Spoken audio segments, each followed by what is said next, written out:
صلی اللہ محمد وعلی محمد۔ السلام علیکم سامعین گرامی، ہمارے سلسلہ درس کتاب فقہ العوض باب طہارت میں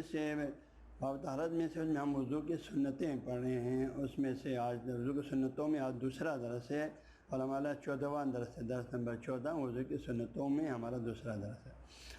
پہلا جو ہے سنت جو ہے آپ کا کلی کرنا تھا، ناک جانا تھا۔ تیسرا جو ہے ہاتھوں کو اور چہرے کو دو دفعہ دھونا سنت بیان کیا۔ اب چوتھی سنت شاست میں پانچواں سنتوں کو فرماتے ہیں وسواک کو، وضو کے دوران مسواک کرنا۔ سواک یعنی مسواک کرنا، ہاں جی مسواک استعمال۔ اور اس مسواک میں مسواک کرنا ہر کسی کو معلوم ہے۔ مسواک عام طور پر تو لکڑی کے ہوتے ہیں، ہاں جی مختلف علاقوں میں مختلف زیتون کی لکڑی، دوسرے لکڑی جیسے ہمارے برتن وغیرہ میں عام طور پر اخروٹ کے جو جڑ ہے اس کے استعمال کرتے ہیں، وہ نرم ہوتی ہے، تو کوئی بھی لکڑی سے جو ہے استعمال ہوتی ہے عام طور پر۔ وسواک کو مسواک کرنا، لیکن یہ بھی ہم جانیں آج کل کے جو ٹوتھ پیسٹ وغیرہ ہے وہ بھی بہترین چیز ہے، آپ مسواک کی جگہ پر یا خالص برش کو بھی آپ مسواک کی جگہ پر استعمال کر سکتے ہیں، کیونکہ مقصد دانت کو صاف کرنا ہے، دانتوں کے بیچ میں کسی قسم کے غذائی اجزاء باقی نہ رہنے کے مقصد ہے۔ تو آپ جو ٹوتھ پیسٹ بھی استعمال کریں تو کر سکتے ہیں، اسی سے بھی سنت بہترین طریقے سے زیادہ بہتر صاف ستھرا ہو جائے گا، تو وہ استعمال نہیں۔ یا خالی آپ نے جو ہے وہ مسواک کو استعمال کیا، اس کا ٹوتھ برش کو استعمال کیا، ہاں لکڑی کے مسواک کی جگہ پر، اس سے بھی آپ کا جو ہے یہ سنت ادا کر سکتے ہیں۔ تو چوتھے جو ہے ایک اور سنت ہے وضو سنتوں میں سے وسواک کو مسواک کرنا طولاً و عرضاً۔ طولاً سے مراد لمبائی میں، ہاں جی لمبائی میں دان کے ایک دان کے سرے سے لے کر دوسرے دان کے، یہ پورا حصہ لمبائی میں، تو یوں مسواک کرنا اس سے مراد طولاً مراد ہے لمبائی میں، ہاں جی وہ عرضاً اور عرضاً میں، عرض سے مراد چوڑائی میں، یوں مسواک کرنا، مسواک کو یوں کرنا دونوں طریقے سے، یوں لمبائی میں کرنا یوں چوڑائی کرنا، یہ دونوں طول اور عرض دونوں میں کرنا سنت ہے۔ کب ان وسیع وقت، اگر وقت میں گنجائش ہے، آپ کے نماز قضا ہونے کا امکان چانس نہیں ہے، کافی ٹائم ہے، یا ادھر جماعت کے لیے آپ جماعت شروع نہیں ہوا ابھی، جماعت کے لیے بھی ٹائم ہے، ہاں جی تو ایسی کوئی مشکلات نہ، وقت میں کافی گنجائش ہے، ہاں جماعت نہیں چھوڑ رہا ہے، وقت نماز قضا نہیں ہو رہا ہے، ٹائم آپ کے پاس ہے، تو اس میں مسواک کرنا سنت ہے، طول میں بھی اور عرض میں بھی، دونوں میں سنت ہے۔ ان وسیع اگر وقت میں گنجائش ہو، وہ ان ذاق اور اگر ان یعنی اگر ذاق تنگ ہو، وقت اگر تنگ ہو، وقت تنگ یا نماز کا وقت ہی ختم ہو رہا ہے، یہ بھی وقت تنگ میں شامل ہے، یا جو ہے جماعت شروع ہو رہا ہے، جماعت سے پہلے رکعت شروع ہو چکا ہے، اگر آپ مسواک کرتے رہیں گے آپ کو ایک رکعت نماز چھوٹ جائے گا، یہ سنت جماعت فرض ہے، فرض کفایہ میں شامل ہے۔ تو ایسی صورتوں میں وہ ان ذاق اور اگر ذاق یعنی وقت تنگ ہے کسی بھی وجہ سے، یا جماعت کے لیے وقت یا وقت فرض وقت کا ٹائم ہی ختم ہو رہا ہے، تو ایسے سر میں احدہما اگر ان میں سے ایک عمل کر سکتے ہیں تو ان میں سے ایک پر عمل کرو، مطلب کیا ہے، یا طول میں مسواک کرو یا عرض میں مسواک کرو، اور دونوں تو کرنے میں طول عرض دونوں میں مسواک کرنے میں ٹائم کم ہے تو یا احد میں تو ان میں سے ایک کرو، ایک سے بھی آپ سنت ادا ہو جاتے ہیں، یا طول میں مسواک کرو یا عرض میں مسواک کرو، دونوں طریقے درست ہے جو بھی آپ کو مسئلہ سمجھتے ہیں۔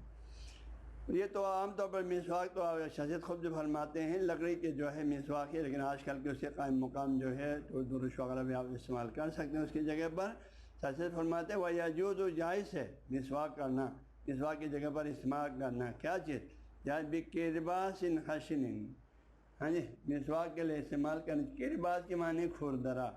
ہاں کرباس کے معنی ساری لبڑا کپڑے کے معنی میں، خشن کھردرا کے معنی میں، ادیب بلتیس کا دن خار کپڑا، ہاں جیسے ہمارے اونی جو لباس ہوتی ہیں اور بہت کھردرا ہوتی ہے،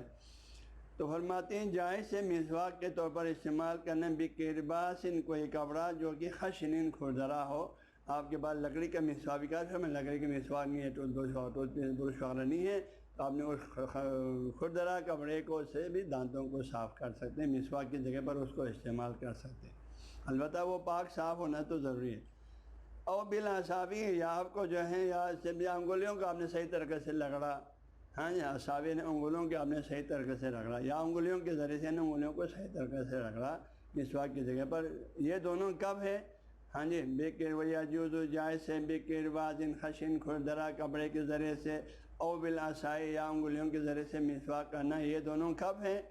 ان لم یا حضور الخاشبی ہو، اگر حاضر نہ ہو، یعنی آپ کے پاس موجود نہ ہو خاشبی لکڑی کا مسواک، عام طور پر لکڑی کے مسواک ہوتے تھے پیغمبر صلی اللہ علیہ وسلم کے دور میں، شاہ صحت کے دور میں بھی مختلف قسم کے خوشبودار لکڑیاں بھی ہوتی ہیں، ان سے مسواک سے فرماتی شفا اگر حاضر نہ ہو، یعنی اگر آپ کے پاس نہ ہو خاشبی لکڑی کا مسواک، اگر لکڑی کا مسواک نہیں ہے، آج کل کے ٹوٹ برش وغیرہ نہیں ہیں، ہاں جس سے دان بہتر صاف ہو جاتی ہے، وہ اگر نہیں ہے تو آپ جو کھردرا کپڑے سے بھی انگلیوں کو رگڑ کے بھی آپ مسواک کر سکتے ہیں۔ بہرحال مسواک کرنا وضو کے سنتوں میں سے ایک اہم سنت ہے۔ ایک اور سنت جو ہے والبسملہ، بسملہ جو ہے اس کے الفاظ عربی زبان میں جو ہے ایک جملے سے مصدر بناتے ہیں۔ بسملہ یعنی اس میں کیا ہے، اس کا مطلب بسم اللہ الرحمن الرحیم پڑھنا، اس کو بسملہ بولتے ہیں۔ اس کے الفاظ کو عربی زبان میں مصدر جعلی بولتے ہیں، تھوڑا وہ طلاب کے فائدے کے لیے میں بتا رہا ہوں۔ اس جیسے حوقلہ استعمال ہے، حوقلہ یعنی لا حول ولا قوت الا باللہ العلی العظیم پڑھنا، اس پورے جملے کو پڑھنے کے لیے ایک مصدر بنا لے حوقلہ، ہاں جی۔ تو اسی طرح جو ہے لا الہ الا اللہ پڑھنے کے لیے حللہ، یعنی اس نے حللہ پڑھا، مطلب کہ لا الہ الا اللہ پڑھا۔ اس قسم کے الفاظ جو ہے عربی زبان میں اس کو مصدر جعلی بولتے ہیں، جملے سے ایک مصدر بنا دیتے ہیں، مراد اس جملے کو ادا کرنا مراد ہے۔ تو یہاں پر بھی والبسملہ بسم اللہ الرحمن الرحیم پڑھنا، یہ بھی سنتوں میں سے فی الابتداء وضو کے شروع میں، یعنی وضو کے شروع میں جب آپ ہاتھ دھونا شروع کریں کلائیوں سے، وہاں پر بھی بسم اللہ پڑھیں، یا کم از کم چہرہ دھونے سے پہلے نیت سے پہلے، ہاں چونکہ نیت کر کے پھر چہرہ دھوئیں گے تو نیت سے پہلے بسم اللہ پڑھیں، ہاتھوں کی کلائیوں سے دینا شروع کریں تو وہاں سے بسم اللہ پڑھیں۔ تو وضو کے ابتدا میں بسملہ تو بسم اللہ الرحمن الرحیم پڑھنا، پھر ابتدا وضو کے ابتدا میں شروع ہی میں بسم اللہ پڑھنا سنت ہے۔ وَإِن نَسِيتَ، اور اگر آپ کو شروع میں پڑھنا بھول جائے بسم اللہ الرحمن الرحیم پڑھنا، تو فَفِي الْأَثْنَاءِ، تو درمیان میں بھی جہاں بھی آپ کو یاد، چہرہ دھوتے ہوئے یاد آ جائیں، سر مسح کرتے ہوئے یاد آ جائیں، پاؤں مسح کرتے ہوئے یاد آ جائیں، جہاں بھی آپ کو یاد آ جائے اس وقت پڑھیں گے تو بھی یہ سنت آپ سے ادا ہو جائے گا۔ مطلب وہی نصیحت، اگر آپ بھول جائیں بسم اللہ شروع میں پڑھنا، فَفِي الْأَثْنَاءِ، تو پھر وضو کے دوران بھی آپ جو ہے پڑھ سکتے ہیں۔